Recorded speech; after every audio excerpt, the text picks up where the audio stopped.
ప్రభునందు చేరి వచ్చిన సంఘమంతటికి మరి ముఖ్యముగా సంఘ కాపరి గారికి, సహ కాపరి కమిటీ వారందరికీ నా ప్రత్యేకమైన ధన్యవాదాలు తెలియజేసుకుంటూ, ఈ ప్యాషన్ వీక్‌లో, ఈ హోలీ వీక్‌లో గత రాత్రి పామ్ సండేని గూర్చిన మట్టలాదివారాన్ని గూర్చినటువంటి వర్తమానాన్ని మనం నేర్చుకున్నాం.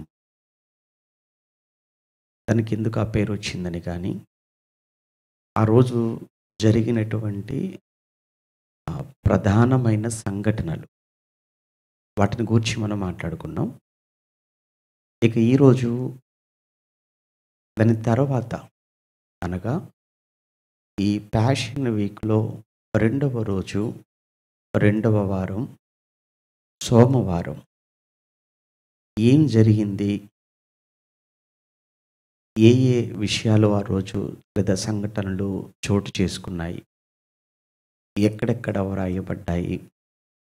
వాటి నుంచి ఈరోజు మనం ఏమి నేర్చుకోవాలి అనే విషయాలను మనం తెలుసుకునే ప్రయత్నం చేద్దాం. ప్రియులారా, గత రాత్రి మనం మాట్లాడుకున్న విషయాలలో యేసుక్రీస్తు ప్రభుల వారు ఆయన గాడిదపై యెరూషలేముకు ఆయన వచ్చాడు అని మాట్లాడుకున్నాం. ఆయన గాడిద మీద రావటంలో ఒక శాంతికి సంకేతముగా, సమాధానానికి గుర్తుగా, సమాధానానికి నేను రాజును, అధిపతిని అని యేసు తన్ను తాను సూచనగా ఆయన గాడిద మీద రావటం అనేది జరిగింది అని, ఎందుకు సమాధానము కావాలి, ఎవరెవరికి మధ్య సమాధానం ఉండాలి, ఈ సంగతులు మనం ఆల్రెడీ మాట్లాడుకున్నాం కనుక, ఇక యేసుక్రీస్తు ప్రభుల వారు ఆ రోజు ఆయన సాయంకాలం అయ్యేటప్పటికీ యెరూషలేము నుంచి తిరిగి ఆయన బేతనియ అనేటువంటి గ్రామానికి తిరిగి వెళ్ళాడు. అయితే ఇక్కడ ఒక చిన్న క్లారిఫికేషన్ ఏంటంటే, ఈ 4 సువార్తలు మనం చదువుతున్నప్పుడు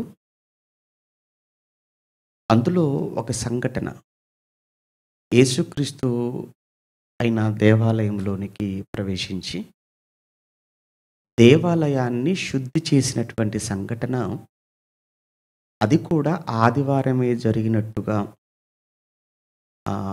3 సువార్తలలో కనబడుతున్న మార్కు గారి దగ్గరికి వచ్చేటప్పటికి ఆయన చాలా క్లారిటీ ఇస్తాడు.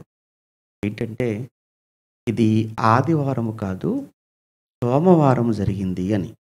అది మార్కు సువార్తలో మార్కు గారు దానికి ఒక స్పష్టత ఇవ్వటం అనేది మనకు కనబడుతుంది. అందుకే నిన్న మాట్లాడుకోవాల్సిన యాక్చువల్‌గా 3 సువార్తల ప్రకారముగా ఆదివారానికి సంబంధించినట్టుగా ఉన్న విషయాన్ని మార్కులో చదువుతున్నప్పుడు మరునాడు అన్న పదం ఉపయోగించాడు ఆయన. అందువల్ల దాన్ని సోమవారములోనికి కలిపి మాట్లాడుతూ ఉంటారు. అందుకే ఈరోజు మనం మాట్లాడుకుంటున్నప్పుడు మార్కు గారి ప్రకారంగా దాన్ని ఈరోజు సంఘటనలలో అనగా రెండవ రోజు సంఘటనలో భాగంగా మనం చదువుకుందాం. అయితే యేసుక్రీస్తు ఆయన బేతనియకు వెళ్ళిపోవటం, బేతనియ నుంచి తిరిగి ఆయన యెరూషలేముకు వస్తున్నాడు. ఈ బేతనియ అనేటువంటి ఆ ఊరు వచ్చేసి ఈ సువార్తల్లో సుమారు 8 మార్లు ప్రస్తావించబడినట్టుగా మనకు కనబడుతుంది. సుమారు 8 సార్లు బేతనియ గ్రామాన్ని గురించి మాట్లాడతారు సువార్తికులు. యేసుక్రీస్తు ఆయన కూడా మహానుభావుడు యెరూషలేముకు వచ్చినప్పుడు ఆయన యెరూషలేములో విడిది చేసినట్టుగా మనకి ఎక్కడా కనిపించదు. కానీ ఆయన ఎక్కువగా ఆయన బేతనియకే వెళుతున్నట్లు, ఆ బేతనియలోనే ఆయన బస చేస్తున్నట్టుగానే ఆ సువార్తికులు రాస్తూ ఉండటం కూడా మనం గమనిస్తూ ఉంటాం. ఇక బేతనియ అనే దానికి ఉన్నటువంటి మరొక ప్రాముఖ్యత, ప్రత్యేకత ఏంటంటే, యేసుక్రీస్తుల వారు ఎక్కడ పుట్టారు అని మనకు తెలుసు. ఎక్కడ పుట్టారు ఆయన? యేసుప్రభుల వారు ఎక్కడ జన్మించారని తెలుసు.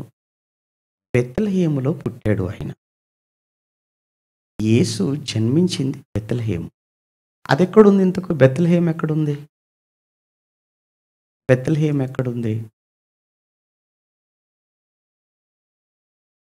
బెత్లెహేమ్ ఎక్కడుంది? కన్‌ఫ్యూజ్ అవుతున్నారా? యోదయ అనేటువంటి ప్రాంతంలో ప్రవచనం ఉంది కదా! యోదయ దేశపు బెత్లెహేమ అని క్రిస్మస్ సీజన్‌లో చదువుకుంటారు కదా బాగా. అంటే బెత్లెహేము అనేది యోదయ ప్రాంతానికి చెందిందిగా మనకు కనబడుతుంది. ఎప్పుడు ఒక విషయం గుర్తుపెట్టుకోండి. యేసు జన్మించింది బెత్లెహేమ్ అయితే, ఆయన పెరిగింది మాత్రం బెత్లెహేము కాదు. ఆయన పెరిగింది నజరేతు. యేసు జీవితంలో ఒక 4 ప్రాంతాలు ప్రాముఖ్యమైనవి. ఒకటేంటంటే, ఆయన పుట్టిన ఊరు బెత్లెహేమ్ అయితే, పెరిగినటువంటి ఊరు నజరేత్ అయితే, ఆయన మరణించింది యెరూషలేం అయితే, ఆయన పరలోకానికి ఆరోహణమైంది ఈ బేతనియలో నుంచి ఆరోహణమవుతాడు. కొంచెం కంగారుగా ఉండొచ్చేమో, అయినా ఒక్కసారి లూకా సువార్త. లూకా వ్రాసిన సువార్త 24వ అధ్యాయం, చివరి అధ్యాయం అదే గదా! అంటే యేసు ప్రభుల వారు ఆయన పరలోకానికి ఆరోహణమైపోతున్నటువంటి సమయం. యేసు తిరిగి లేచిన తర్వాత శిష్యులందరితో మాట్లాడుతూ 40 దినాలు అందరితో కనిపించి అందరితో మాట్లాడి, అందరూ చూస్తుండగా ఆయన పరలోకానికి ఆరోహణం అవుతాడు గదా! ఎక్కడి నుంచి ఆయన ఆరోహణం అయ్యాడు? అది మనం చదువుకుంటున్నాం. లూకా సువార్త 24వ అధ్యాయం ఎన్నో వచనంలో ఉంది? 50వ వచనం. ఆయన బేతనియ వరకు, ఆ పదం చూడండి. ఆయన బేతనియ వరకు వారిని తీసుకొని పోయి చేతులెత్తి వారిని ఆశీర్వదించెను. వారిని ఆశీర్వదించుచుండగా ఆయన వారిలో నుండి ప్రత్యేకింపబడి పరలోకమునకు ఆరోహణమైపోయాడు. అంటే ఇప్పుడు 4 ప్రాంతాల పేరు చెప్పాను. ఒకటేమన్నాను? బెత్లెహేమ్ అన్నాను. రెండోదేమన్నాను? నజరేతు. మూడవదేంటి? యెరూషలేము. నాలుగవది బేతనియ. ఇప్పుడు వాటికున్న ప్రాముఖ్యతలు మీకు అర్థమయ్యాయి గదా! బెత్లెహేమ్ అంటే జన్మకు సంబంధించి. నజరేతు అంటే ఆయన పెరిగినది. యెరూషలేం అంటే ఆయన మరణించింది. బేతనియ అంటే ఆయన పరలోకానికి ఆరోహణమైపోయింది. ఇవి ఖచ్చితంగా మనకు తెలిసుండాలి. ఇంకొక విషయం, మరాయన పరిచర్య చేసిందెక్కడ? బావుందండి ఇవన్నీ. మరాయన పరిచర్య ఎక్కడ చేశాడు? 33.5 సంవత్సరాలు. పరిచర్య ఎంతకాలం? 3.5. ఆయన జీవించిన కాలం 33.5. ఆయన పరిచర్య చేసింది 33.5 కాదు. ఎంత? 3.5. ఎందుకంటే ఆయన బాప్తిస్మం తీసుకునేటప్పటికి 30 ఏళ్ళు గదా! బాప్తిస్మం తీసుకున్న తర్వాత కదా ఆయన ప్రారంభించాడు. అంటే 3.5 సంవత్సరాలు మాత్రమే ఆయన సేవ చేశాడు. మరి ఈ 3.5 సంవత్సరాల కాలంలో ఏ ఏ ప్రాంతాలలో ఆయన సేవ చేశాడు? మొత్తం ఎన్ని ప్రాంతాలు? సుమారుగా ఎన్ని ప్రాంతాలు? అవి 5 ప్రాంతాలు. 5 ప్రాంతాలవి. ఆ 5 ప్రాంతాలలో 1 యోదయ, 2 సమరయ, 3 గలిలయ, ఆ గలిలయను ఆనుకొని కుడివైపు దెక్కపొలి అని ఉంటుంది. దెక్కపొలి. అలానే కిందికి మనం వచ్చేటప్పటికి యోదయకు యొర్దానుకు అవతల కుడివైపున పెరయ అంటాడు. అంటే యోదయ, సమరయ, గలిలయ, దెక్కపొలి, పెరయ. ఈ 5 ప్రాంతాలు యేసు ప్రభుల వారు పరిచర్య చేసిన ప్రాంతాలు. ఆయన పరిచర్య చేసిన ప్రాంతాలు తెలుస్తుంటే చాలండి అక్కడ. ఆ ప్రాంతాలలో ఆయన ఏం చెప్పాడు అవన్నీ కాదు. కేవలం ఫర్ యువర్ ఇన్ఫర్మేషన్, కేవలం సమాచారం కొరకు మాత్రమే చెప్తున్నాను. 5 ప్రాంతాలను తిరిగాడు 3.5 సంవత్సరాలలో. ముందుగా చెప్పిన ఈ 4 ప్రాంతాలు ఆయన జీవితానికి చాలా ప్రాముఖ్యమైనవి. ఆయన జన్మించిన స్థలం, ఆయన పెరిగిన స్థలం, ఆయన మరణించిన స్థలం, ఆయన తిరిగి లేచి పరలోకానికి ఆరోహణమైన స్థలం. ఇప్పుడు ఈ బేతనియ అనేటువంటి ఆ ఊరు గురించి వచ్చింది గనుక ఇదంతా మనం మాట్లాడుకోవాల్సి వచ్చింది. బేతనియ అనేది యేసుక్రీస్తు ప్రభుల వారు ఆయన ఈ లాస్ట్ వీక్ ఉంది కదా! ఈ ప్యాషన్ వీక్ అని మనం మాట్లాడుకుంటున్నాం. ఈ వారం అంతా కూడా దాదాపు ఇక్కడ పగలంతా కూడా యెరూషలేములో ఆయన రావటం, యెరూషలేములో ఆయన పరిచర్య చేయటం, మళ్ళీ తిరిగి సాయంకాలానికి ఆయన ఆ ఒలీవల కొండపైకి వెళుతున్నట్లుగా మనకు లూకా గారు రాస్తుంటారు. కానీ ఆ మార్కు గారు కానీ, మత్తయి గారు కానీ ఆయన బేతనియకు వెళుతున్నట్లుగా కూడా మాట్లాడతారు. ఎందుకంటే బేతనియ అనేది, ఒలీవల కొండ అనేది అవి చాలా సమీపముగా ఉన్నటువంటి ప్రాంతాలనమాట. అంటే బేతనియ నుంచి యెరూషలేముకు రావాలంటే ఆ కొండను ఆనుకొని ఇలా ప్రయాణం చేయాలి యెరూషలేముకు. అందువల్ల అలా మాట్లాడటం జరిగింది లూకా గారు. ఇప్పుడు యేసుక్రీస్తు ప్రభువారు ఆయన బేతనియ నుంచి ఎక్కడికొస్తున్నాడు అన్నట్లుగా చెప్తాడు అంటే, ఆయన ఇప్పుడు మరలా యెరూషలేమునకు వస్తున్నాడు. ఇది రెండవ రోజు. అంటే సోమవారం. ప్యాషన్ వీక్‌లో రెండవ రోజైన సోమవారం. ఇప్పుడు యెరూషలేముకొచ్చేటప్పుడు గానీ, వచ్చిన తర్వాత గానీ ఏం జరిగింది అన్న విషయాన్ని గురించి మనం మాట్లాడుకుంటున్నాం. దీని గురించి ఎక్కడెక్కడ, ఎవరెవరు, ఏమేమి రాశారు అన్న విషయాల గురించి మనం మాట్లాడుకుంటే ముందు మత్తయి గారు.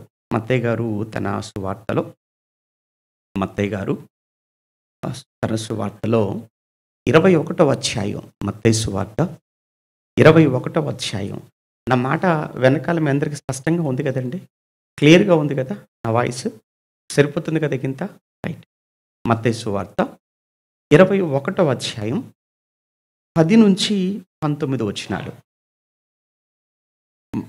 చదవాల్సిన పని లేదు. జస్ట్ మీకు ఎక్కడెక్కడ వ్రాయబడ్డాయి ఈ విషయాలు అన్నది మాత్రమే నేను మీకు తెలియజేస్తున్నాను. మత్తయి సువార్త 21వ అధ్యాయము 10-19. నెక్స్ట్ మార్కు గారు ఈ విషయాలు అంటే సోమవారం జరిగిన విషయాల గురించి మార్కు గారు 11వ అధ్యాయం, మార్కు సువార్త 11వ అధ్యాయం 11 నుంచి ఎక్కడి వరకు 18 వరకు, 11-18 వరకు. ఒకసారి ఆయన బేతనియకు వెళ్ళాడు, బేతనియ నుంచి వస్తున్నాడు ఈ సోమవారం అని చెప్పడానికి. మీరు ఎలాగో మార్కు సువార్తలో ఉన్నారు గనుక 11వ అధ్యాయం ఒకసారి 11 వచనం చదువుకుందామా? ఆయన యెరూషలేమునకు వచ్చి దేవాలయములో ప్రవేశించి చుట్టూ సమస్తమును చూచి సాయంకాలమైనందున 12 మందితో కూడా బేతనియకు వెళ్ళెను. చాలా క్లియర్‌గా చెప్పేశాడు ఆయన. అయిపోయింది. అంటే ఆయన యేసుక్రీస్తుల వారు గాడిద పైన విజయోత్సవంతో ఆయన ఆ పట్టణంలోనికి ప్రవేశించాడు. వాళ్ళంతా కూడా హోసన్నా జయం అంటూ కీర్తనలు పాడారు. అది చూసిన తర్వాత అక్కడున్నటువంటి కొంతమంది అనంటే ఎస్పెషల్లీ శాస్త్రులు, పరిసయ్యులు. ఈ శాస్త్రులు, పరిసయ్యులు మనకెలా కనపడతారు ఈ సువార్తలో అంటే వాళ్ళు విలన్స్ వాళ్ళంతా కూడా. శాస్త్రులు, పరిసయ్యులు అనగానే వాళ్ళంతా కూడా సువార్తలలో యేసు ప్రభుల వారికి ఎలా కనబడుతుంటారు అంటే, యేసు ప్రభులు ఎలా చూస్తుంటారంటే శత్రువుగా చూస్తుంటారు. వాళ్ళంతా విలన్స్. ఇప్పుడు ఒక సినిమా ఉందంటే సినిమాలో నాయకుడుంటాడు, ప్రతినాయకుడుంటాడు. నాయకుడంటే హీరో, ప్రతినాయకుడంటే విలన్ అనమాట. ఇక్కడ సాతాను యాక్చువల్‌గా వాళ్ళు విలన్స్ అని కాదు కానీ, అపవాది వీళ్ళను తన అనుచరులుగా వాడుకుంటున్నాడు. మీకు అర్థమవుతుందా? ఎప్పుడు కూడా వాక్యానికి వ్యతిరేకంగా, దేవునికి వ్యతిరేకంగా ప్రవర్తిస్తున్న వాళ్ళను మనం చూస్తున్నప్పుడు, వాళ్ళను మనం చూస్తుంటాము, వాళ్ళ మీద మనం కోపడుతుంటాం. కానీ యాక్చువల్‌గా మనం ఇంకా ఆలోచిస్తే వీళ్ళు వాడి చేతిలో ఏమైపోయారంటే ఒక రూపంలాగా అయిపోయారు. కీలుబొమ్మలా మారిపోయారు. వీళ్ళు వాడి అనుచరులుగా మారిపోయారు. అది వీళ్ళు గ్రహించలేకపోతుంటారు. వాడు వీళ్ళని ఆడిస్తుంటాడనమాట.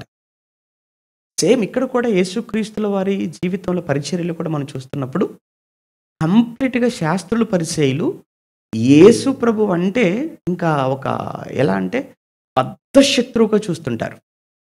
ఈరోజు మనం మాట్లాడుకునే విషయంలో ఎంత దూరం వెళ్తారు అనంటే వాళ్ళు ఇక చంపడానికి కూడా ఏమాత్రం వెనకాడరు. యాక్చువల్‌గా చంపాలన్న ఆలోచన ఈ రోజుది కాదు వాళ్ళకు. అంటే ఈ సోమవారం ఆ రోజు లాస్ట్ వీక్‌లో అని కాదు గానీ, ఎప్పుడు వీళ్ళ మనసులో పుట్టిందంటే యాక్చువల్‌గా లాజరును లేపాడు చూసారా? చనిపోయినటువంటి లాజరును 4 దినముల తర్వాత యేసుక్రీస్తుల వారు వెళ్ళి, లాజరు బయటికి రా అనగానే, ఎప్పుడైతే లాజరు తిరిగి సజీవుడిగా బయటికొచ్చేసాడో, ఆ రోజేనండి ఇక ఇక యేసును అస్సలు మనం స్పేర్ చేయకూడదు. ఈ వ్యక్తిని చూస్తుంటే నెమ్మదిగా అందరూ ఆయన యందు విశ్వాసం ఉంచేటట్టుగా కనబడుతున్నారు. అందరూ ఆయన వెనకాల వెళ్ళేటట్లుగా ఉన్నారు. ఎట్టి పరిస్థితుల్లో యేసు అనేవాడిని మనం ఇంకెక్కువ కాలం బ్రతకనివ్వకూడదు. చేతకానివాడు చేసే పనేంటంటే చంపడం. అంతే కదండీ! మాట్లాడలేక, మాటలతో గెలవలేక నెక్స్ట్ చేసే పనేంటంటే దాడులు. దాడి చేసే ప్రతివాడు వాడేంటంటే బుద్ధిహీనుడు. దాడులు కాదు గదా!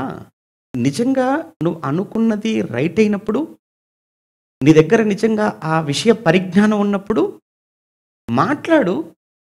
అది కాదని నిరూపించు, ఒప్పించు. అంతే తప్ప నేను చంపేస్తానంటే అది ఎలా రైట్ అవుతది మీరు చెప్పండి? ఎందుకంటే బైబిల్ చరిత్రలో అవే జరిగాయి. ఇప్పుడు స్టెఫెనును కొట్టి చంపేశారండి. స్టెఫెన్ ఎందుకు చంపేశారు? స్టెఫెనును రాళ్ళతో కొట్టి చంపారని మనం చదువుకుంటాం కదా! 7వ వచనంలో అపోస్తల కార్యంలో.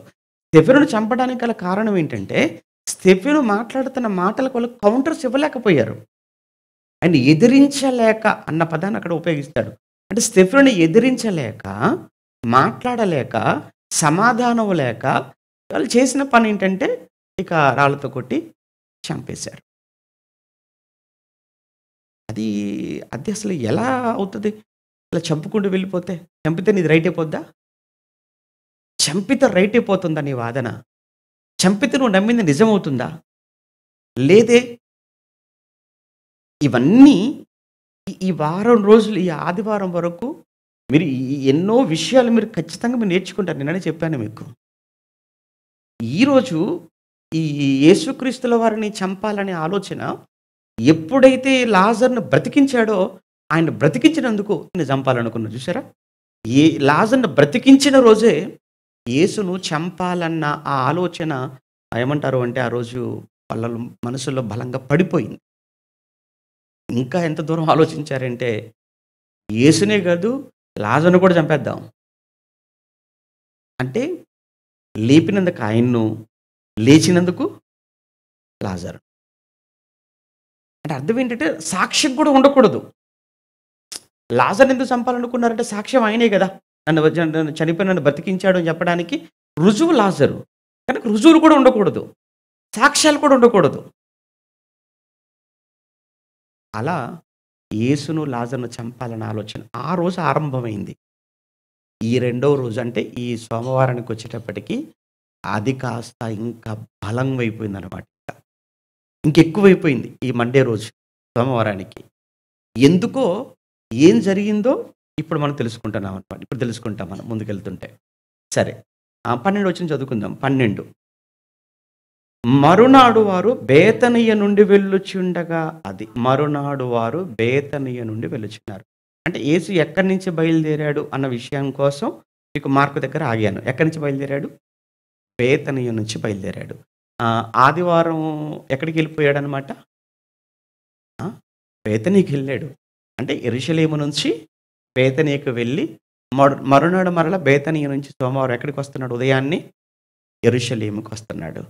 అది వచ్చేటప్పుడు గాని, వచ్చిన తర్వాత గాని ఏం జరిగింది అన్న విషయాలు మత్తయి గారేమో 21వ అధ్యాయంలో 10-19 వచనంలో రాశారు.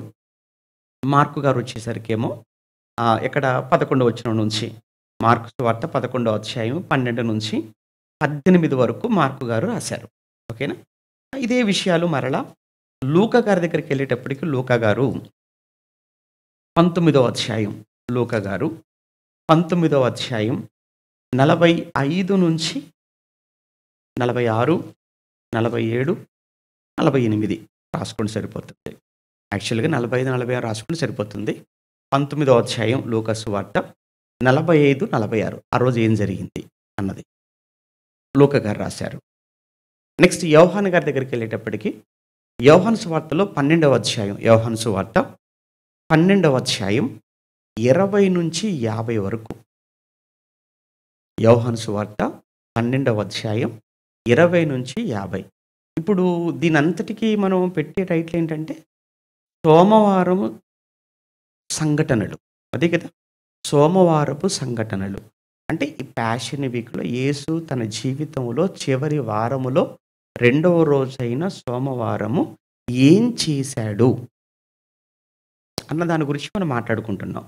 ప్రారంభం ఎక్కడ ఆరంభమయ్యాడు? ఎక్కడి నుంచి ఆరంభమయ్యాడు? బేతనియ నుంచి ఆరంభమై యెరూషలేముకు వచ్చాడు. బేతనియ నుంచి వచ్చేటప్పుడు ఏం జరిగింది? యెరూషలేముకు వచ్చిన తర్వాత ఏం జరిగింది? మొత్తానికి సోమవారం ముగిసేలోపు ఏమేమి సంభవించాయి అన్న విషయాలను గురించి మత్తయి గారు ఎక్కడ రాశారో చూసాం. మార్కు గారు ఎక్కడ రాశారో చూసాం. లూకా గారు రాసింది చూసాం. యోహాను గారు ఎక్కడ మాట్లాడారో చూసాం. అయితే ఇక్కడ నలుగురు కూడా అన్ని విషయాలు రాయలేదు. నిన్నటి దినాన కూడా మనం ఒక విషయం మాట్లాడుకున్నాం. ముగ్గురు సువార్తికులు ఈ చెట్టు కొమ్మలు, పొలంలో నరికిన కొమ్మలు, ఖర్జూరపు మట్టలని ముగ్గురు రాశారు. లూకా గారు కంప్లీట్‌గా ఆ విషయాన్ని ఏం చేశాడు? స్కిప్ చేశాడు. ఏ విషయాన్ని? ఈ కొమ్మలు ఏవైతే ఉన్నాయో వీటి గురించిన ప్రస్తావన అసలు లూకా గారు చేయలేదు. అలా అని ఈయన చేయనంత మాత్రాన అవి తప్పని కాదు. ఆయన రాయలేదంతే. కానీ వాళ్ళు రాసిన తప్పని ఆయనేమి చెప్పలేదు. అది జరగలేదని కూడా ఆయన మాట్లాడలేదు. అందుకే యెహోవా వాక్యం అనేది అంత ఒక చోట కాదు. కొంత ఇచ్చట, కొంత అచ్చట అన్న విషయాన్ని మీకు గుర్తు చేశాను. సేమ్ ఇక్కడ కూడా నలుగురు సువార్తికులు కూడా ఒకే విధంగా రాయలేదు. ఎందుకంటే వాళ్ళు రాసింది వేరు వేరు వాళ్ళకని నేను చెప్పాను కదా! వేరు వేరు వాళ్ళను దృష్టిలో పెట్టుకొని రాశారు కాబట్టి, వాళ్ళకి ఏది అవసరమో అది రాశారు. మనం చదువుకునేటప్పుడు నలుగురికి చెప్పింది మనం ఒక చోటుకి తీసుకొచ్చి, అప్పుడు ఒక ఫుల్ మెసేజ్ అనేది మనం ప్రిపేర్ చేసుకోవాలి మనం. ఇది మన పని. ఇప్పుడు మత్తయి గారు, మార్క్ గారు వీళ్ళిద్దరు రాసింది ఏంటంటే, ఆయన బేతనియ నుంచి యెరూషలేముకి వచ్చేటప్పుడు ఒక అంజూరపు చెట్టును శపించిన విషయాన్ని ఇద్దరు సువార్తికులు మాత్రమే రాశారు. ఎవరు ఆ ఇద్దరు? మత్తయి గారు రాశారు. మార్కు గారు రాశారు. లూకా గారు రాయలేదు. లూకా గారు ఎలా ఉన్నారంటే ఆయన కొంచెం స్పెషల్‌గా ఉన్నారు ఆయన. ఏంటంటే ఆళ్ళు చెప్పింది నేను ఎందుకు అన్నట్లుగా ఉన్నాడు ఆయన. వాళ్ళు రాసింది నేను రాయను అన్నట్లుగా. అంటే అలా అని వాళ్ళు రాసింది కాదు. ఇంకా ఈయన వేరే విషయం.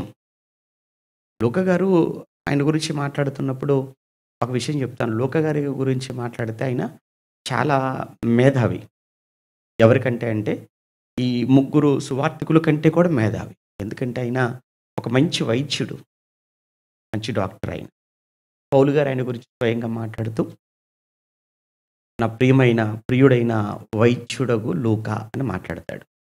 ఆయన ఒక వైద్యుడే కాదు, పౌలు గారికి చాలా ప్రియమైన వాడు. రెండో విషయం ఏంటంటే లూకా గారు ఆయన వ్రాసిన ప్రతి విషయాన్ని కూడా చాలా రీసెర్చ్ చేసి, చాలా పరిశోధించి, ఒక పరిశోధనాత్మకమైనటువంటి ఆ థియరీని ఆయన వ్రాసాడు అని ఆయనే స్వయంగా లూకా సువార్త ప్రారంభంలో మాట్లాడతాడు. ఒక పెద్ద స్కాలర్ ఏమంటాడు అనంటే, లూకా గారు రాసిన ఈ సువార్తను గురించి, అపోస్తల కార్యముల గురించి మాట్లాడుతూ, అసలు ప్రపంచంలో ఒకవేళ హిస్టోరియన్ అని ఒకవేళ ఎవరైనా ఉన్నారు అనంటే, ఆయన మొట్టమొదటగా లూకా గారై ఉండాలి అని లూకా గారి గురించి ఆయన రాసినటువంటి 2 గ్రంథాల గురించి ఒక మంచి స్టేట్మెంట్ ఇచ్చాడు ఆయన. కారణం ఏంటంటే, అంత పర్ఫెక్ట్ ఇన్ఫర్మేషన్ అనేది లూకా గారు ఇవ్వటం అనేది జరిగిందనమాట. అంటే హిస్టరీ పరంగా కావచ్చు, జియోగ్రఫికల్‌గా భౌగోళికమైన పరంగా కావచ్చు, ఇలా ప్రతి సైంటిఫికల్‌గా కానీ ప్రతి విషయాన్ని లూకా గారు చాలా క్షుణ్ణంగా ఆయన వ్రాసిన విధానాన్ని బట్టి ఆయన ఆ స్టేట్మెంట్ ఇచ్చారు. కనుక లూకా గారు మిగిలినటువంటి సువార్తికులు చెప్పిన విషయాన్ని ఆయన చెప్పలేదు అనంటే, అది ఎవరికైతే రాస్తున్నాడో థెయోఫిలా అని ఆయనకది అవసరం లేదు. ఎందుకంటే మీరు చూడండి, లూకా సువార్త రాసేటప్పుడు ఘనత వహించిన థెయోఫిలా అని ప్రారంభిస్తాడు. ఆయన అపోస్తల కార్యాల నుంచి ప్రారంభంలో మీరు చూడండి, అదే థెయోఫిలా అడ్రస్ చేస్తూ రాస్తాడు. ఇంతకీ లూకా గారు ఎవరంటే, ఈయన కూడా అన్యుడు, యూదుడు కాదు ఆయన. ఆయన ఎవరికైతే రాస్తున్నాడో థెయోఫిలా ఆయన కూడా యూదుడు కాదు, ఆయన కూడా ఒక అన్యుడు. అందులో ఒక మంచి ఆ రోజు రోమా ప్రభుత్వంలో ఒక ఉన్నతమైనటువంటి స్థానంలో గవర్నర్ ప్లేస్‌లో ఉన్న వ్యక్తి అని చాలామంది పండితులు చెప్తుంటారు. ఎవరి? థెయోఫిలా అనేటువంటి వ్యక్తి గురించి. కనుక ఈ లూకా గారు మత్తయి గారు, మార్కు గారు రాసినటువంటి ఈ అంజూరపు చెట్టును గురించినటువంటి సంగతి ఆయన దాన్ని స్కిప్ చేసి ఇంకొక విషయాన్ని మాత్రం మాట్లాడతారు. అంటే మత్తయి, మార్కులో ఉన్న దేవాలయపు సంఘటన మాత్రం ఇతను మాట్లాడతాడు. ఈ యోహాను గారి దగ్గరికి వచ్చామనుకోండి, అసలు ఈ 3 విషయాలు మాట్లాడడం మానేశాడు. ఈ 3 చెప్పలేదంటే మత్తయి మార్కులో ఉన్న అంజూరపు చెట్టు గురించి గానీ, ఈ ముగ్గురు చెప్పిన విషయం. ఈ మత్తయి మార్కులో చెప్పినటువంటి అంజూరపు చెట్టు గానీ, ఈ ముగ్గురు చెప్పిన దేవాలయంలోనికి వెళ్లి దేవాలయంలో ఉన్న వాటన్నిటిని పడదోసి శుద్ధి చేసిన విషయాన్ని గురించి కానీ, యోహాను గారు రాయలేదసలు. అలానే యోహాను గారు చెప్పనంత మాత్రం, రాయనంత మాత్రాన అవి జరగలేదనుకోవడానికి లేదు. యోహాను గారు ఎంచుకున్న టాపిక్ వేరు. ఇప్పుడు ఎందుకు చెప్పలేదు అనంటే, మనం ఏదైనా కానియండి ఒక విషయం మీద మాట్లాడుతున్నప్పుడు, ఆ విషయం మీద మనం మాట్లాడతాం. మిగతా విషయం ఎందుకు చెప్తున్నా, టాపిక్ అది కాదండి అంటాం. యోహాను గారు కూడా అంతే. ఆయన టాపిక్ అది కాదు. ఆయన వేటి మీద ఫోకస్ పెట్టాడంటే యోహాను గారు కంప్లీట్‌గా, ఆయన ఆ రోజు అంటే ఆ మండే రోజు యేసు ప్రభుల వారు యెరూషలేములో ఆయన చేసిన బోధ మీద దృష్టి పెట్టాడు. అర్థమైందా? మళ్ళీ యోహాను గారు రాసినటువంటి చెప్పిన విషయాలు మిగిలిన ముగ్గురు సువార్తికులు చెప్పలేదు. అంటే సోమవారం ఆయన దేవాలయంలో ఆయన చేసిన బోధ, అద్భుతమైన బోధ ఆయన చేశాడు యేసు ప్రభుల వారు. ఆ బోధ గురించి ముగ్గురు సువార్తికులు వదిలేశారు. వాళ్ళు వదిలేసిన విషయాన్ని ఎవరు రాశారు? యోహాను గారు రాశారు. కానీ యోహాను గారు చెప్పని అంజూరపు చెట్టుని గురించి గానీ, యోహాను గారు చెప్పని దేవాలయాన్ని శుద్ధి చేసిన విషయాన్ని గానీ, మిగిలిన ముగ్గురు చెప్పారు. అంటే మత్తయి మార్కు గారేమో చెట్టు గురించి చెప్పారు. లూకా గారేమో చెట్టు గురించి వదిలేశారు. కానీ దేవాలయపు శుద్ధి గురించి మాత్రం ముగ్గురు చెప్పారు. ఇలా ఇవన్నీ ఒక దగ్గర పెట్టి ఆలోచించినప్పుడు మాత్రమే ఆ రోజు ఏం జరిగింది అన్న విషయంలో క్లారిటీకి మనం వస్తాం. ఇది బైబిల్ చదివే విధానం, నేర్చుకునే విధానం అన్నమాట. అప్పుడు మనం బైబిల్ చదువుతున్నప్పుడండి ఎక్కడ కూడా మనకు ఒక కన్‌ఫ్యూజన్ అనేది మనకు లేకుండా ఒక క్లారిటీ మనకు ఉంటుంది. ఓకేనా? రైట్. ఇప్పుడు మనం ఒక్కసారి అంజూరపు చెట్టు గురించి గానీ, ఆ తర్వాత దేవాలయం శుద్ధి విషయంలో కానీ, యేసుప్రభులు చేసిన బోధన గురించి కానీ, ఏంటి అసలు ఏం జరిగింది ఆ రోజు వీటి విషయంలో, వాటి నుంచి ఈరోజు మనం ఎందుకు మాట్లాడుకోవాలి, వాటి నుంచి ఈరోజు మనం ఏమి నేర్చుకోవాలి అని దేవుడు వాటిని ఇందులో వ్రాయించాడు అని ఆ విషయాలు మనం తెలుసుకునే ప్రయత్నం చేద్దాం. ముందుగా అంజూరపు చెట్టు గురించి చూద్దాం. అంజూరపు చెట్టు గురించి ఎవరు రాశారని చెప్పాను? కేవలం మత్తయి గారు, మార్కు గారు ఇద్దరు మాత్రమే రాశారు. లూకా, యోహాను రాయలేదు. మత్తయి గారు, మార్కు గారు ఇద్దరు రాస్తున్నప్పుడు ఆల్మోస్ట్ ఇద్దరు కూడా ఒకే విషయాన్ని, ఆయన ఆకలిగుని అన్న పదాన్ని అక్కడ ఉపయోగిస్తారు. ఎక్కడ, ఎవరు రాశారు ఆ విషయాన్ని ఒకసారి చూద్దాం. మత్తయి సువార్త ముందు 21 ఎన్నో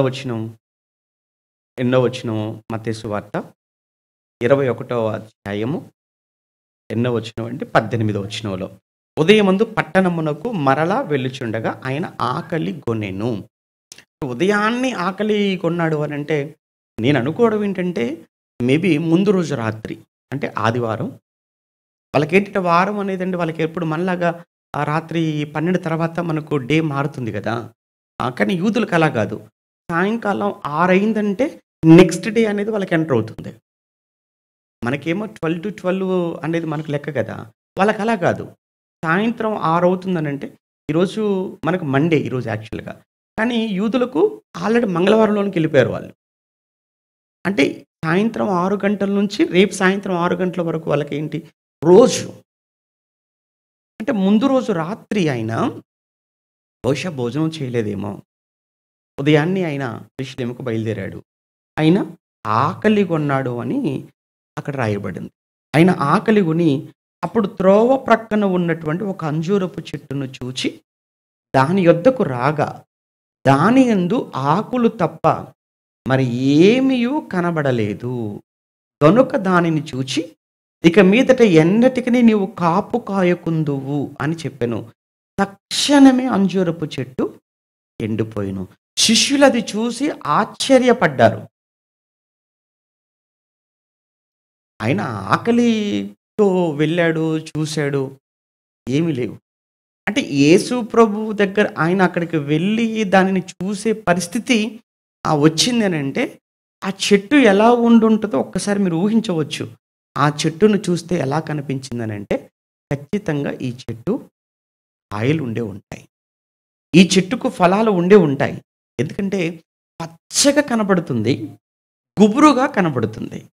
అంటే పచ్చగా, నిండుగా, గుబురుగా ఆకులతో నిండుందంటే తప్పనిసరిగా ఈ చెట్టుకు కాయలు ఉండే ఉంటాయి అన్నటువంటి ఉద్దేశంతో ఆ మహనీయుడు వెళ్ళాడు. అయితే అక్కడ మార్కు గారు రాస్తున్నప్పుడు ఏమంటాడంటే, అది అంజూరపు పండ్లు కాలము కాదు అని మాట్లాడతాడు.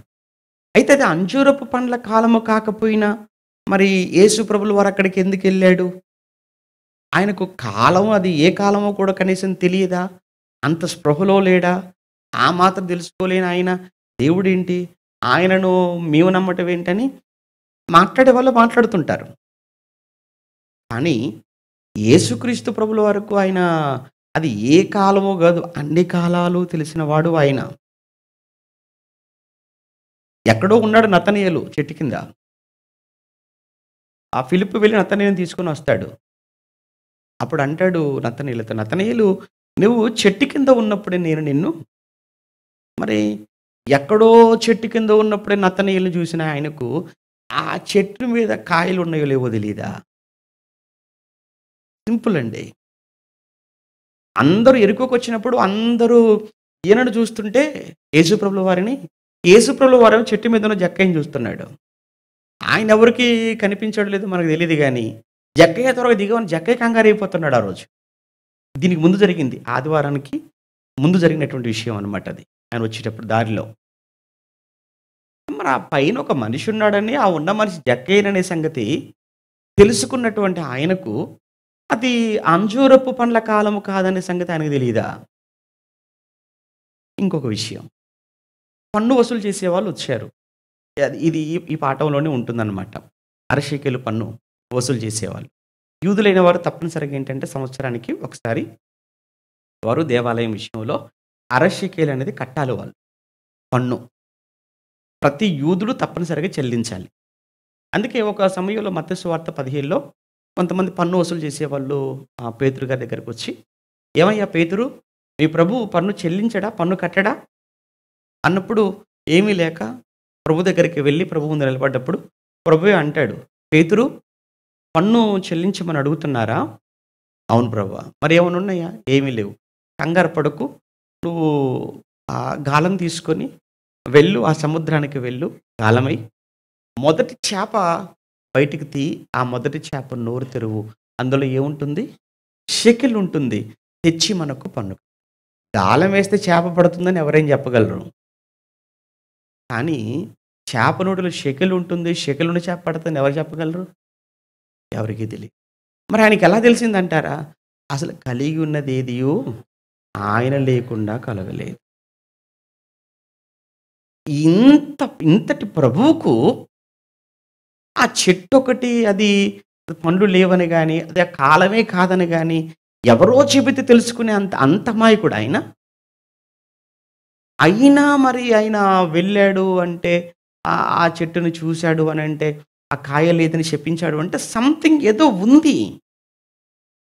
అక్కడ శిష్యులకు నేర్పించవలసింది గాని, ఆ రోజున్న సమాజానికి చెప్పవలసింది గాని, భవిష్యత్తు తరాలలో మనకు చెప్పాలనుకున్న ఆత్మీయమైనటువంటి సంగతి, సత్యం ఆ సంఘటన వెనకాల ఉంది గనుకనే ఆ మహానుభావుడు వెళ్ళాడు, చూసాడు, కనిపించకపోయేసరికి దాన్ని చెప్పి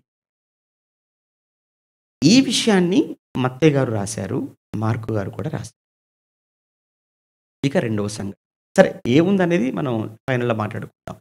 రెండో సంఘటన ఏంటంటే దేవాలయాన్ని శుద్ధి చేయటం. ఆయన దేవాలయానికి వెళ్ళాడు. ఇక్కడ ఈ కార్యక్రమం అయిపోయింది కదా! అంజూరపు చెట్టుది. నెక్స్ట్ ఆయన దేవాలయంలోనికి వెళ్ళాడు. ఎప్పుడైతే దేవాలయానికి వెళ్ళాడో దీనికి ముందు ఒక విషయం మీకు తెలియాలి ఏంటంటే, అది పస్కా పండుగ సమయం అది. అంతే కదా! ఏ పండుగ సమీపిస్తుంది? పస్కా పండుగొస్తుంది. యూదులకు ప్రధానంగా 3 పండుగలు. ఏంటేంటి? ప్రధానమైన పండుగ. 1 పస్కా, 2 పెంతెకోస్తు. పస్కా తర్వాత వచ్చేదేంటి? పెంతెకోస్తు. పస్కా నుంచి సరిగ్గా 50వ రోజు పెంతెకోస్తు పండుగొస్తుంది. తర్వాత పర్ణశాలల పండుగ. పర్ణశాలల పండుగ, తర్వాత పస్కా పండుగ, తర్వాత పెంతెకోస్తు పండుగ. ఈ 3 పండుగలకు ప్రపంచంలో ఎక్కడున్న యూదుడైనా తప్పనిసరిగా హాజరవ్వాలి యెరూషలేము దేవాలయం. ఇప్పుడు పస్కా పండుగ సమీపంగా ఉంది గనుక ప్రపంచవ్యాప్తంగా చెదిరిపోయి ఉన్నటువంటి అప్పటికి యూదులైన వారందరూ యెరూషలేముకు ముందుగా వచ్చేస్తున్నారు. ఎందుకు ముందుగా వస్తున్నారు అనంటే, మరి ఈ రోజులాగా హోటల్స్ లేవు కదా ఆ రోజు. ఉన్నటువంటి కొద్ది కొద్ది సత్రాలు ఏవైతే ఉంటాయో అవి ఫుల్ అయిపోతుంటాయి. అవి నిండిపోతుంటాయి. కనుక ఎంత ముందుగా వెళ్ళిపోతే ఆ పండుగలో మనం ఉండాలి అనంటే ముందుగా వెళ్ళి ఆ ప్లేస్ మనం చూసుకోవాలి గదా! అలానే దానికి ముందు కొన్ని కొన్ని అక్కడ కొనుక్కునేవి ఉంటాయి. కనుక వాటన్నిటితో మనం సిద్ధపడాలి అనంటే తప్పనిసరిగా ముందుగా వెళ్ళాలి పండగకు. ఇప్పుడు యెరూషలేము పరిస్థితి ఎలా ఉందనంటే, యెరూషలేము అంతా కూడా జనసంద్రంతో నిండిపోయింది యెరూషలేము అనేది. ఇప్పుడు ఈ ప్యాషన్ వీక్ అంటే వారం సరిగ్గా ఏమంటారు ఆ శుక్రవారానికి ముందు పస్కా పండుగకు ముందు వారం అంతా కూడా ఎక్కడెక్కడి నుంచో యూదులంతా యెరూషలేముకు రావటం ప్రారంభమైంది. ఆ యెరూషలేము అంతా కూడా ప్రజలతో కిక్కిరిసిపోతున్నటువంటి పరిస్థితి అన్నమాట ఇప్పుడు. ఇప్పుడు ఇలాంటి సిట్యుయేషన్‌లో ఇప్పుడు అంతా కూడా ఎందుకు వస్తున్నారంటే పస్కాను ఆచరించడానికి పస్కా పండుగలో పార్టిసిపేట్ అవ్వాలి. ఇప్పుడు పస్కా పండుగకు అందరూ వస్తున్నారు బావుంది. అయితే వచ్చినటువంటి వాళ్ళంతా కూడా వాళ్ళు బలులు అవన్నీ కూడా ఇవ్వాలి అనంటే వాటికి సంబంధించి అలానే ఎక్కడెక్కడికో చెదిరిపోయిన వాళ్ళు వచ్చినప్పుడు అక్కడ గ్రీకు ప్రాంతం నుంచి వచ్చారంటే అక్కడున్న డబ్బులు వేరు. గ్రీకు నాణాలు వేరు. అప్పట్లో ఈరోజు మనకెలా మీకు తెలుసు కరెన్సీ గురించి. ఇక్కడ ఖతర్ రియల్స్ అంటారు. సౌదీ రియల్స్ అంటారు. బహ్రెయిన్ దీనార్ అంటారు. కువైట్ దీనార్ అంటారు. అలానే దుబాయ్‌కెళ్ళిపోతే దరమ్స్ అంటారు వాటినక్కడ.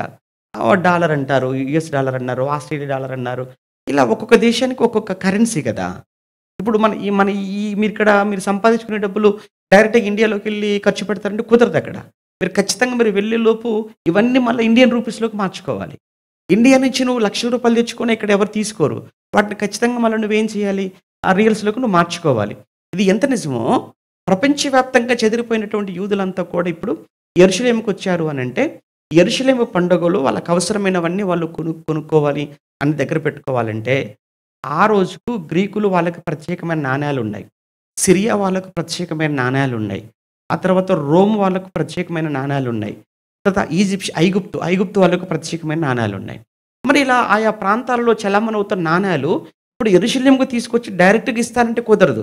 ఇక్కడ రూల్ ఏంటంటే ఖచ్చితంగా అక్కడ చెల్లుబాటు అయ్యేటువంటి నాణేలు తీసుకోవాలి. అంటే ఇప్పుడు ఏం జరగాలి అక్కడ? ఎక్స్‌చేంజ్. Currency exchange. ఎక్స్‌చేంజ్ మీకు బాగా తెలుసు కదా! కరెన్సీ ఎక్స్‌చేంజ్ అవ్వాలి. ఇప్పుడు ఎక్స్‌చేంజ్ చేసుకునేటప్పుడు ఏం చేస్తుంటారు? బిజినెస్ అది కూడా ఒక వ్యాపారం అది. ఇప్పుడు మన దగ్గర తీసుకునేటప్పుడేమో ఒక రేటుకి తీసుకుంటారు. వాళ్ళు అమ్మేటప్పుడు ఏం చేస్తారు?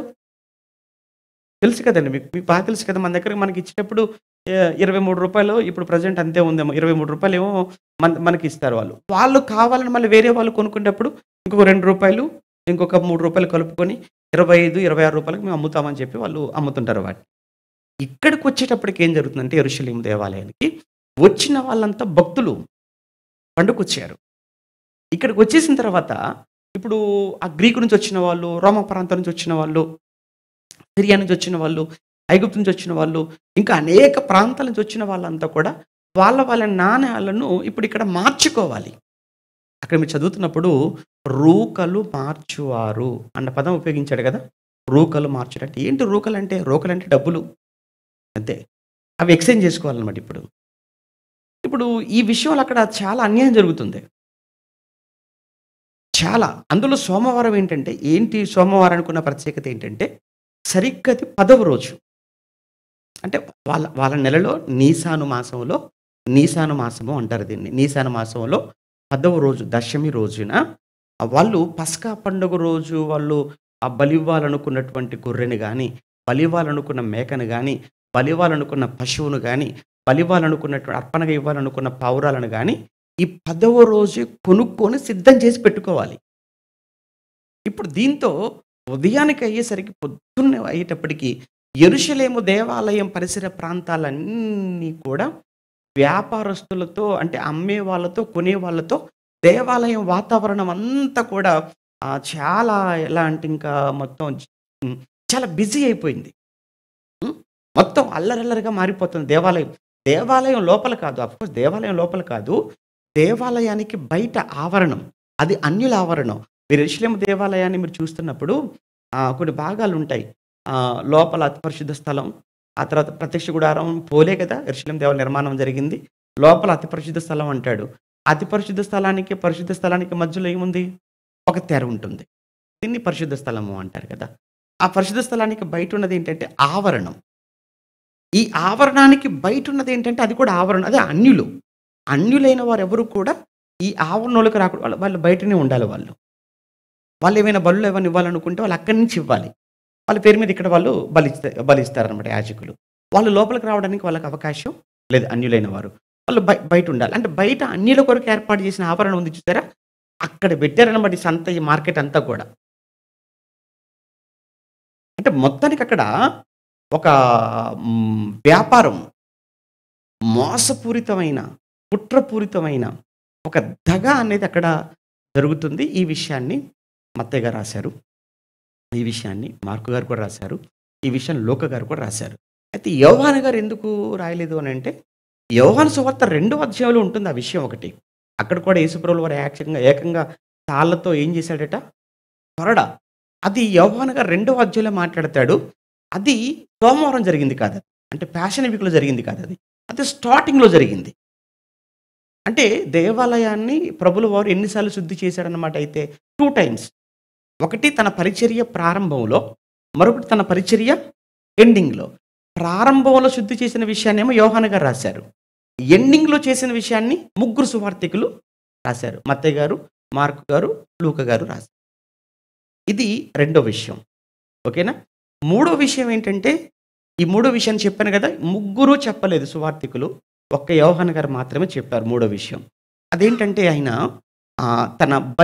తన మరణాన్ని గురించి మాట్లాడతాడు. సోమవారం యేసుప్రభుల వారు తన మరణాన్ని గురించి మాట్లాడుతూ, తను మరణం తర్వాత ఆయనకు కలిగేటువంటి ఆయన దేవుడి వల్ల ఆయన పొందుకునే మహిమ, అంటే క్రీస్తు బలి ద్వారా ఆయనకు కలిగేటువంటి మహిమను గూర్చి సోమవారం రోజు ఆ దేవాలయం ప్రాంతంలోనే ఆ స్థలంలో నిలబడి ఆయన చేసినటువంటి ఒక అద్భుతమైనటువంటి మెసేజ్ అనేది మనకు యోహాను సువార్త 12వ అధ్యాయంలో 20 నుంచి 50 వచనాల వరకు మనకు ఆ విషయం కనబడుతుంది.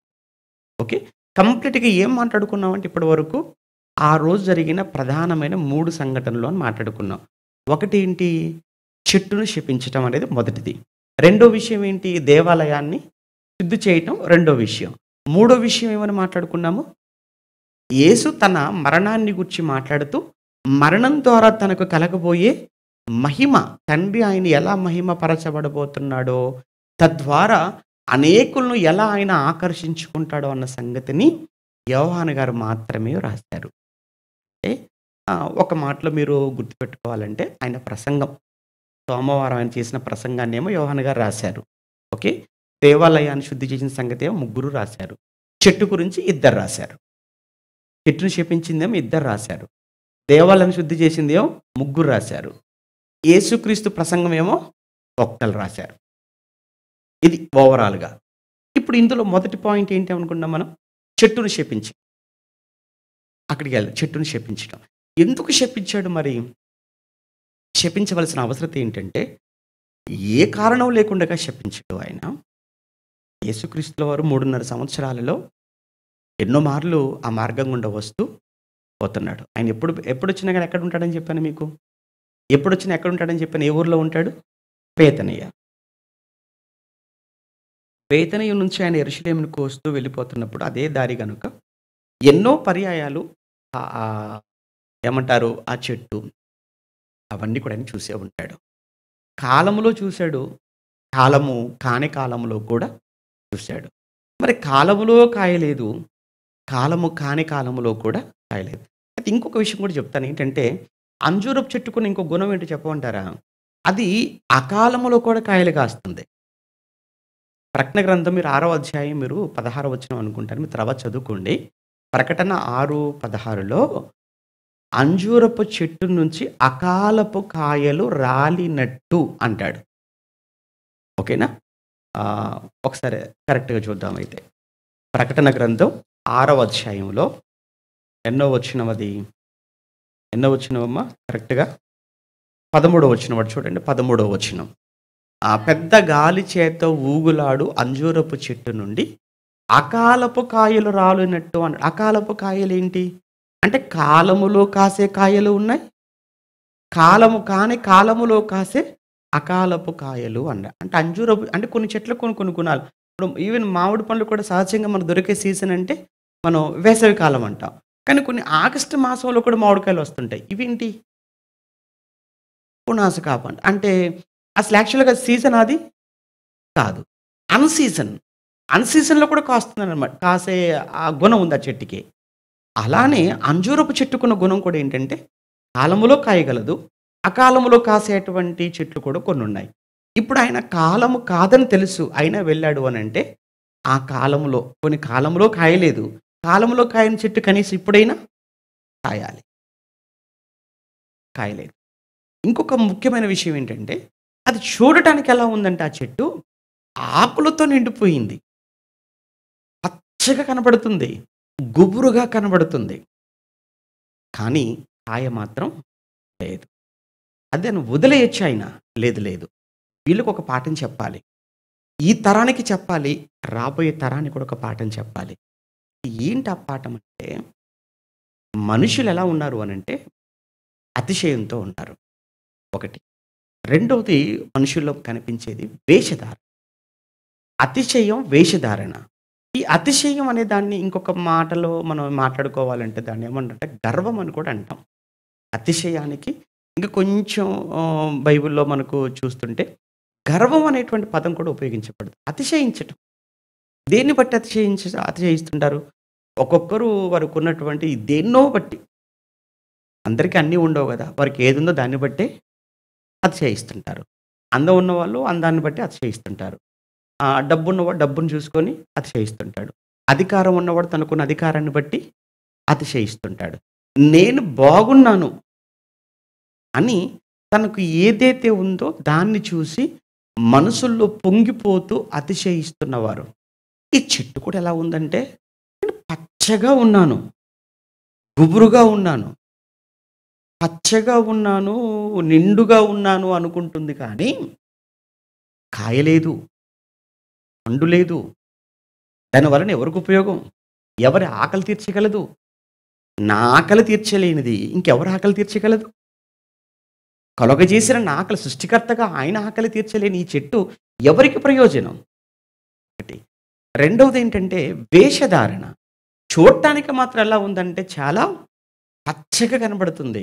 కానీ ఏమి లేవు కాయ. అంటే నేను బాగున్నాను అని అతిశయించుకునే ప్రతి ఒక్కరికి ఒక అంజూరపు చెట్టు పాఠం. యేసుప్రభుల వారు ఇద్దరి గురించి మాట్లాడతాడు. ఒకడు పరిసయుడు, మరొకడు సుంకరి అని మీరు చాలా సార్లు చదివే ఉంటారు కదా! 18లో మాట్లాడతారు లూకాసు వార్తలో. అక్కడ దాని గురించి చెప్పాల్సిన అవసరం ఏమొచ్చింది యేసుప్రభులకు ఉపమానం అనంటే, తామే నీతిమంతులం అనుకొని, తమ్ము నమ్ముకుని ఇతరులను వాళ్ళేం చేస్తున్నారు? తృణీకరిస్తున్నారు. అలాంటి వారిని ఉద్దేశించి ఆయన ఉపమానం చెప్పాడు. తామే నీతిమంతులమని తమ్మును నమ్ముకొని ఇతరులను తృణీకరించు కొందరితో ఆయన ఈ ఉపమానము చెప్పెను అన్నాడు. ఎప్పుడు కూడా నేను మంచివాణ్ణి అని నువ్వు ఎప్పుడు అనుకోవద్దు. నేనే నీతిమంతుణ్ణి అని ఎప్పుడు నువ్వు అలా అనుకోవటం చాలా తప్పు. నేను అది చేయటం లేదా, ఇది చేయటం లేదా, అంత ఇవ్వలేదా, ఇంత ఇవ్వలేదా అని నువ్వు అనుకుంటున్నావు అని అంటేనే అది పరిసయ్యుని యొక్క స్వభావం. చివరికి వచ్చేటప్పటికి పరిసయ్యుని కంటే ఎవరు నీతిమంతులుగా తీర్చబడ్డాడట? సుంకరి. సుంకరి ఏమన్నాడు? ఏం మాట్లాడలేదు. ఒకటే మాట అన్నాడు. ఆ మాట అనటానికి కూడా ఆయనకు ధైర్యం చాలలేదు. ఆకాశము వైపు కన్నులు ఎత్తుటకైనను ధైర్యము చాలక రొమ్ములు కొట్టుకుంటూ దేవా పాపినైన నన్ను, ఆ ఒక్క మాటేనండి గొప్ప చేసింది అతన్ని. ఎందుకు ఇంక ఆడు చాలా దీర్ఘ ప్రార్థన చేశాడు. ఎంత పెద్ద ప్రార్థన చేశాడు? ఇద్దరి ప్రార్థనలు ఎవరి ప్రార్థన ఎక్కువగా ఉంది? పరిసయ్యుడు ప్రార్థన చాలా సుదీర్ఘమైన ప్రార్థన. కానీ వేషధారి. సుంకరి ఒకటే మాట, ఒక్క మాటతో ప్రార్థన ముగించేశాడు. అయ్యా నేనేంటో నీకు తెలుసు. నేనేంటో ఈ సమాజానికి తెలిసిన నేను వేరు, మీకు తెలిసిన నేను వేరు.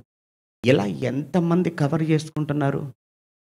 ఎంతమందిని నమ్మించే ప్రయత్నం చేస్తున్నారు? ఒక్కటే మీరు గుర్తుపెట్టుకోండి. మనం ఎవరినైనా మోసగించగలమేమో కానీ, దేవుణ్ణి మోసగించడం అది ఎవ్వడి తరము కాదు. తలుపులేసుకోవచ్చు. చీకటి ఉందనుకోవచ్చు. ఎవరు చూడట్లేదనుకోవచ్చు. ఎవరు వినటం లేదనుకోవచ్చు. దేవుడికి చీకటి ఎక్కడిది? దేవుడికి చీకటి ఏంటి?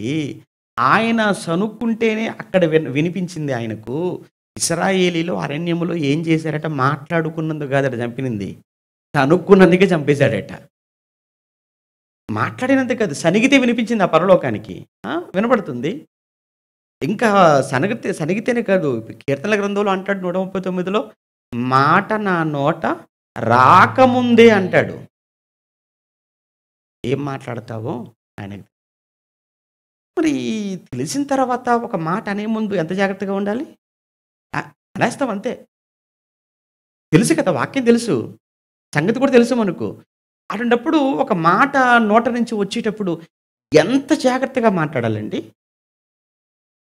ఎందుకంటే నువ్వు మాట్లాడుతున్న ప్రతి మాటకు నాకు లెక్క చెప్పాల్సిన అవసరం లేదేమో కానీ, ఎవరికి చెప్పాలి ఒకరోజు? ఆయనకి చెప్పాలి. అది భయం మనకుంటే ఎందుకు నోరు జారుతాం? ఇది మనకున్నప్పుడు ఎందుకు అవతల వాళ్ళని గాయపరుస్తాం?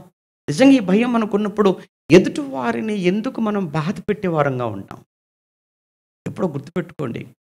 ఎప్పుడు మన చూపు వలన గాని, మన మాట వలన గాని, మన చేతల వలన గాని, ఏ ఒక్క సహోదరుడు మన వలన బాధపడకూడదు. క్రైస్తవులంగా బాధ అనుభవించాలే తప్ప, ఎవ్వరిని బాధ పెట్టే రైట్ మనకు లేదు. బాధ పెట్టేవాడు అసలు వాడు క్రైస్తవుడే కాడు. నీ వలన ఎవరైనా లేదా నువ్వు ఎవరినైనా వాంటెల్లి నువ్వు బాధ పెట్టాలనుకున్నావంటే, అసలు నీకు క్రీస్తుకు సంబంధం లేదు. ఎందుకు?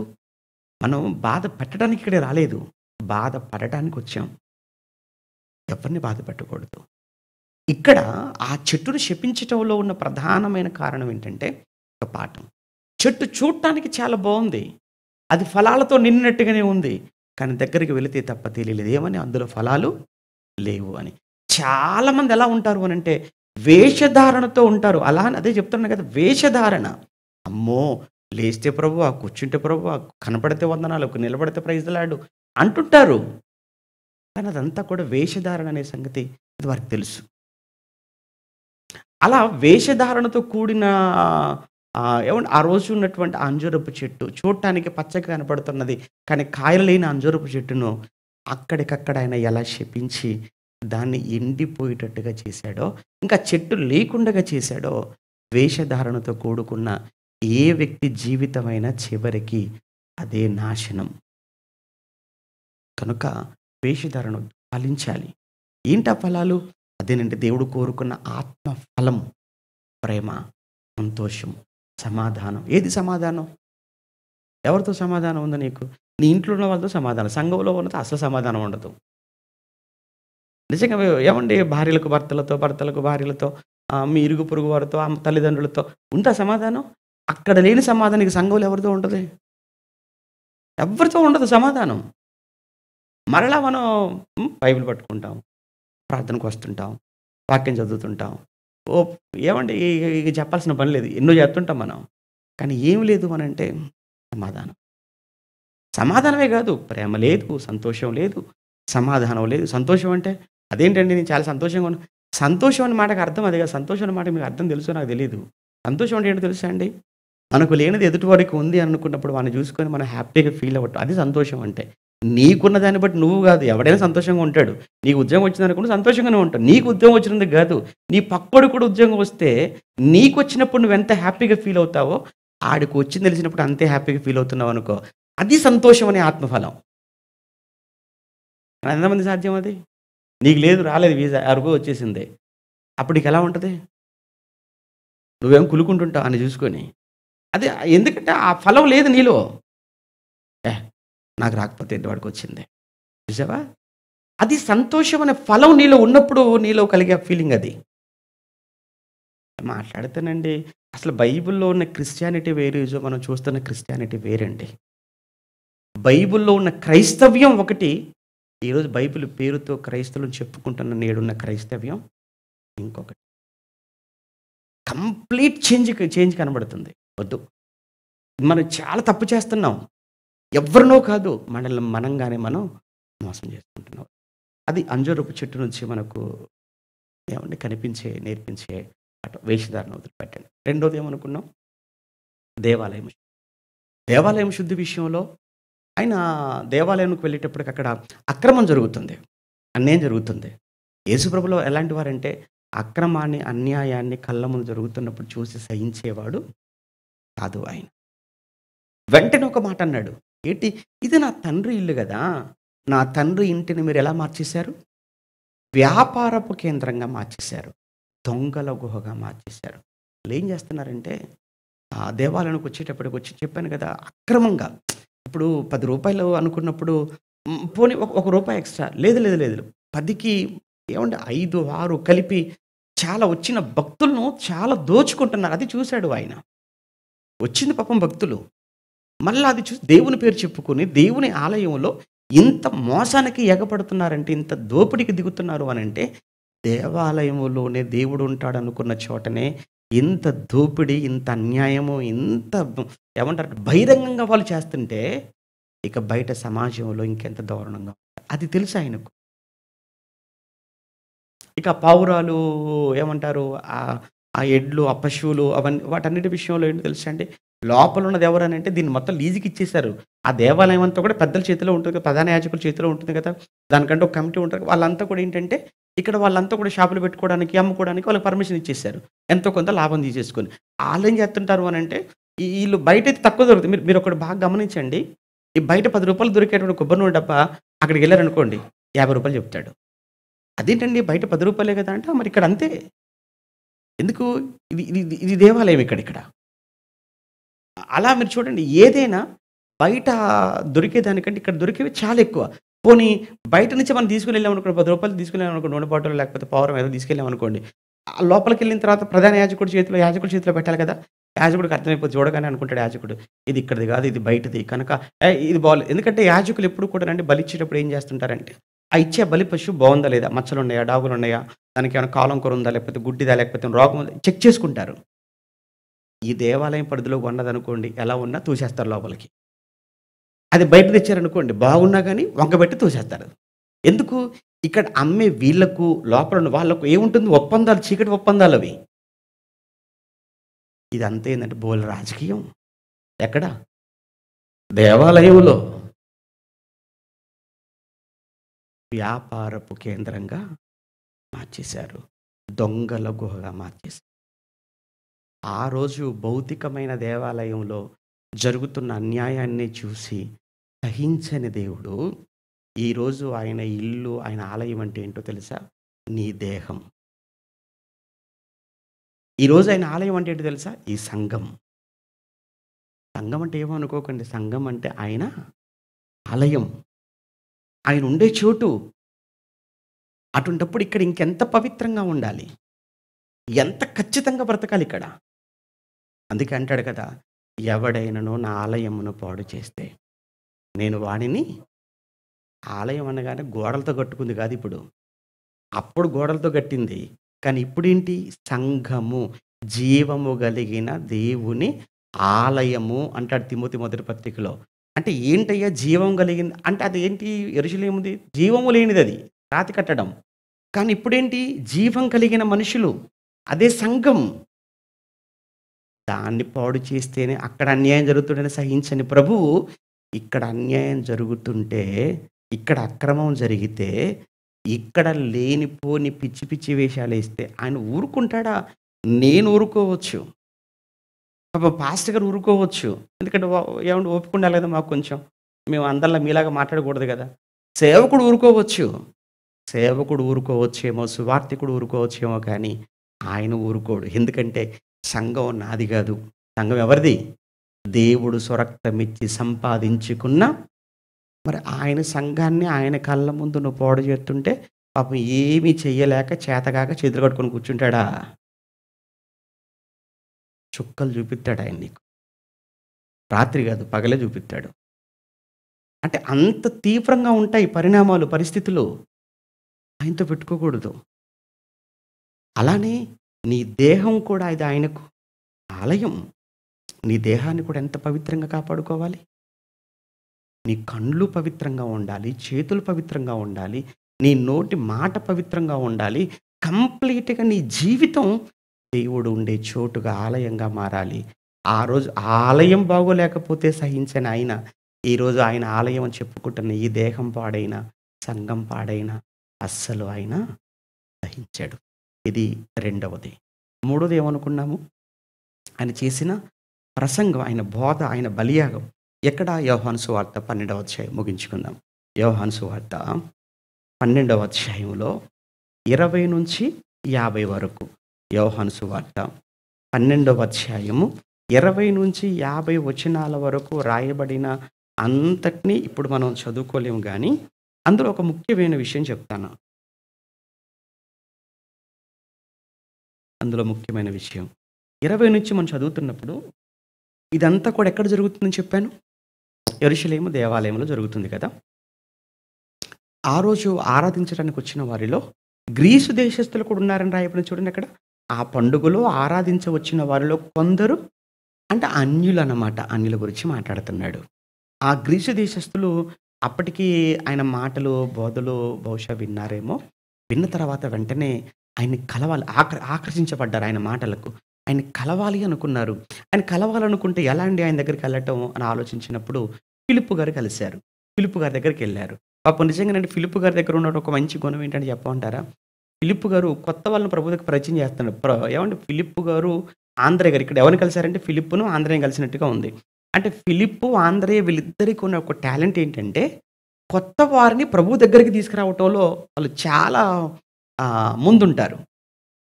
ఉదాహరణకు స్టార్టింగ్ మీరు చూస్తే ఇంకా 12 మంది శిష్యులను ఏర్పాటు చేసుకోకముందు మొట్టమొదట అసలు యేసుప్రభు దగ్గరికి వచ్చిన వ్యక్తి ఎవరో తెలుసా అండి? ఆంద్రేయ వచ్చాడు. పేతురు కాదు.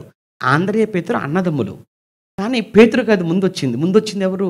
ఆంద్రేయ ముందొచ్చాడు. కానీ ఆంద్రేయ ముందొచ్చినా ఆంద్రేయ వెనక్కెళ్ళాడు. పేతురు ముందుకెళ్ళిపోయాడు. మనకు ఆంద్రేయ గురించి ఏమైనా తెలుసా? తెలీదు. ఎవరి గురించి ఎక్కువ తెలుసు? అసలు పేతురుని తీసుకొచ్చింది ఎవరు? ఆంద్రేయ. అలానే ఆంద్రేయ నువ్వు కులుకున్నాడా? నేను కదరా నేను తీసుకొచ్చాను. నేను లేకపోతే నువ్వు నువ్వు నువ్వు లేనే లేవు అసలు. నువ్వు నాకంటే ముందు వెళ్ళిపోతున్నావేంటి? అలా అనుకున్నాడు ఏమైనా? అలా ఏమనుకోడు వాడు. ఎందుకంటేనండి వాక్యం తెలిసినవాడు, దేవుడి పట్ల భయం, భక్తి ఉన్నవాడు ఎప్పుడూ అలా ఉండవు. దేవుడంటే భయం లేనివాడు, భక్తి లేనివాడు, వాక్యం తెలియనివాడు, వాడి ఆలోచనలు, వాడి ప్లానింగ్లన్నీ వేరుగా ఉంటాయి. ఇక్కడ ఆంద్రేయ పేతురుని తీసుకొచ్చి పరిచయం చేశాడు. బాగుంది. మరి ఫిలిప్ ఎవరిని తీసుకొచ్చాడు తెలుసా అండి? ఫిలిప్ నతనయేలుని తీసుకొచ్చాడు. మీరెవరిని తీసుకొచ్చారు? మీరెవరిని తీసుకుపోతారు. మనం ఏ టైప్ అంటే మీ గురించే కాదులేండి.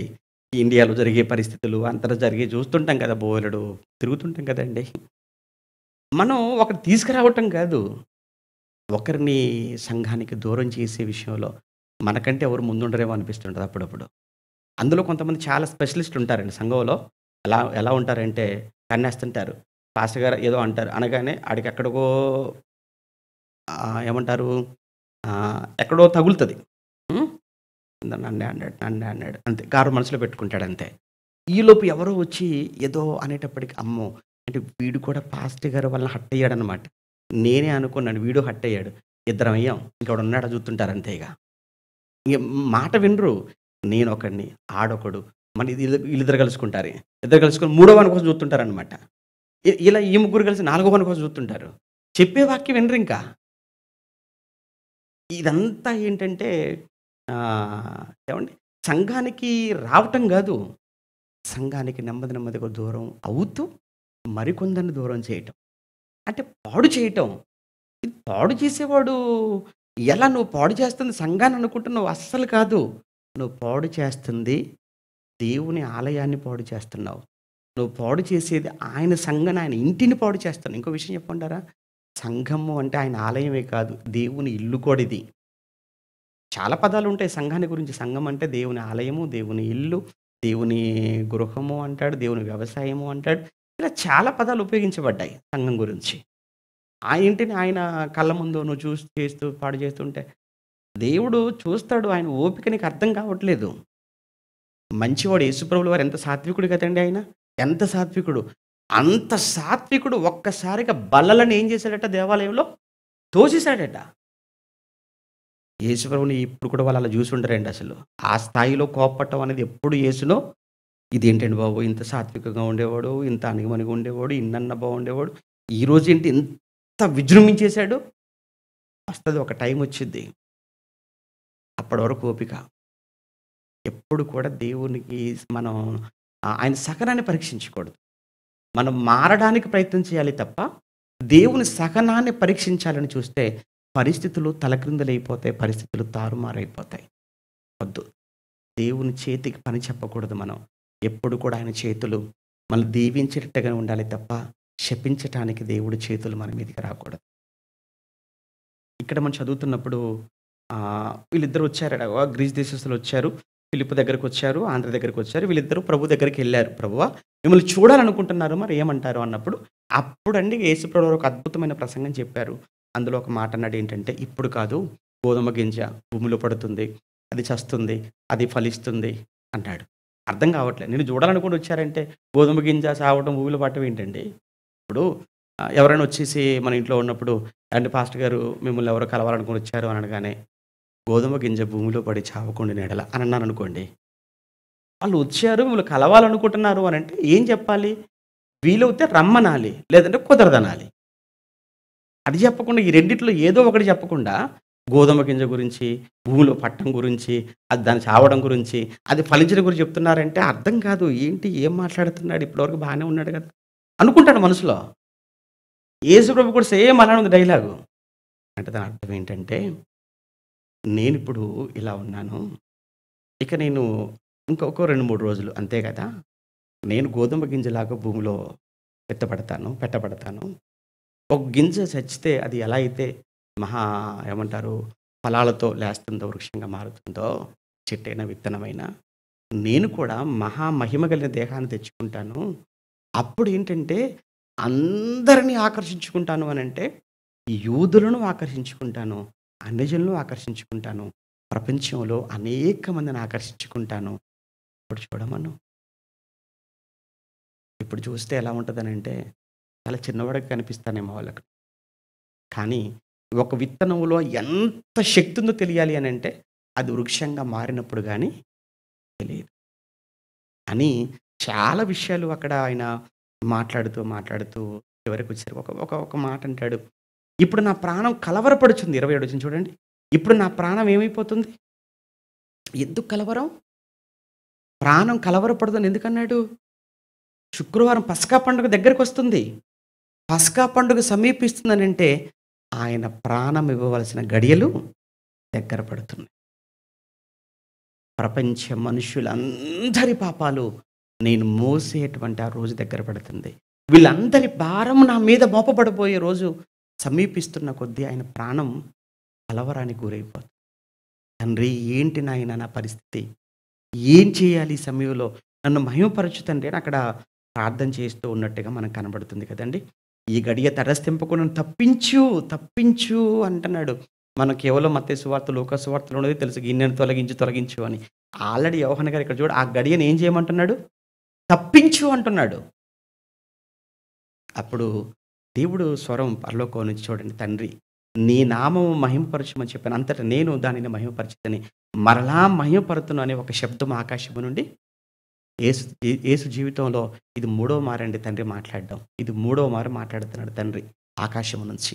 మొదటిసారి బాప్తిస్మం తీసుకున్నప్పుడు కదా, ఇదిగో ఈయన నా ప్రియ కుమారుడు, ఈయన యందు. రెండోసారి ఎప్పుడు? రూపాంతరం కొండ మీదకెళ్ళినప్పుడు పేతురును, యోహాను, యాకోబును ముగ్గురు తీసుకొని వెళ్ళి కొండపైకి వెళ్ళినప్పుడు, నీకు పర్ణశాల కడతామన్నప్పుడు మోషే ఎలీయాలు వచ్చినప్పుడు, వద్దు మీరు ఈయన మాట మీరు వినండి అని ఒక శబ్దం. అది 2. ఇప్పుడు ఇక్కడ అంటే మొత్తానికి ఆయన ప్రాణం కలవరపడుతుందన్నాడు చూసారా? అది. అంటే ఆయన ప్రాణం కలవరపడుతుందని అంటే, ఇక ఆయన ప్రాణము పోగొట్టుకొని ప్రాణమిచ్చే సమయం దగ్గర పడుతుంది. ఇది సోమవారం. మరి ఇంత ప్రాణం కలవరపడుతుందని భయపడుతున్నటువంటి ఈ సోమవారం నుంచి మంగళవారం, బుధవారం, గురువారం వచ్చేటప్పటికి ఏమైపోయింది? ఇంక ఎంత బలహీనుడైపోతున్నాడు? అసలు ఏం జరుగుతుంది ఇంకా యెరూషలేములో? యేసు తన జీవితంలో చివరి 3 రోజుల్లో ఏం జరగబోతుంది? ఆల్రెడీ 2 రోజులు ఏం జరిగిందో చూసాం. ఒకటి ఆదివారం చూసాం, సోమవారం చూసాం. మంగళవారం ఏం జరిగి ఉండొచ్చు? బుధవారం ఏం జరిగి ఉండొచ్చు? గురువారానికి వచ్చేసరికి ఏమైపోయింది? శుక్రవారం ఏమైపోయిందో మనకు తెలుసు, పండగ కాబట్టి. అంటే గుడ్ ఫ్రైడే మనం చేసుకుంటాం కనుక చనిపోయాడు. కానీ దానికి ముందు చాలా విషయాలున్నాయి తెలుసుకోవాల్సినవి. చాలా విషయాలు నేర్చుకోవాల్సినవి. ఒక మాట చెప్తాను. ప్రతి క్రైస్తవుడు తెలుసుకోవాల్సిన విషయాలు. నేను క్రైస్తవుడను అని అనుకుంటే ఖచ్చితంగా ప్రతి క్రైస్తవుడు రావాలి, చూడాలి, వినాలి. అలాంటి విషయాలు రేపైతేనండి, రేపు మంగళవారం కదా! చాలా విషయాలున్నాయి మాట్లాడవలసినవి. అంటే ఆ రోజు ఆయన చాలా విషయాలు మాట్లాడారు. చాలా సంఘటనలు జరిగాయి మంగళవారం. నాకు తెలిసి ఈ ఫ్యాషన్ వీక్‌లో మంగళవారం చోటు చేసుకున్న సంఘటనలు ఇంక మిగతా రోజుల్లో లేవెక్కువ. అంటే రేపు చాలా ఇంపార్టెంట్ డే అనమాట రేపు యేసు జీవితంలో. మీరే చూస్తారు. ఏంటి ఇన్ని జరిగాయా ఈరోజు మంగళవారం అని. చాలా విషయాలు మిగిలిపోయాయి. అంటే ఆయన మంగళవారం రోజు ఏం జరిగాయి, ఏంటన్న విషయాలు మనం రేపు ఖచ్చితంగా మనం మాట్లాడుకుందాం. మీరే కాదు చెప్పండి, మిగతా వాళ్ళకి కూడా చెప్పండి. వాళ్ళు కూడా ఒక్కొక్కరిని తీసుకొచ్చే ప్రయత్నం చేయండి. మళ్ళీ రావు కదా! అలా వినాలనుకున్న కష్టమైపోతది కదా! ఓకే. ప్రార్థన చేసుకుందాం. ప్రేమ కలిగిన తండ్రి, పరిశుద్ధుడా, మీకు వందనాలు నాయనా. ఇప్పటి వరకు మీ పిల్లలతో మీ మాటలు పంచుకున్నాను.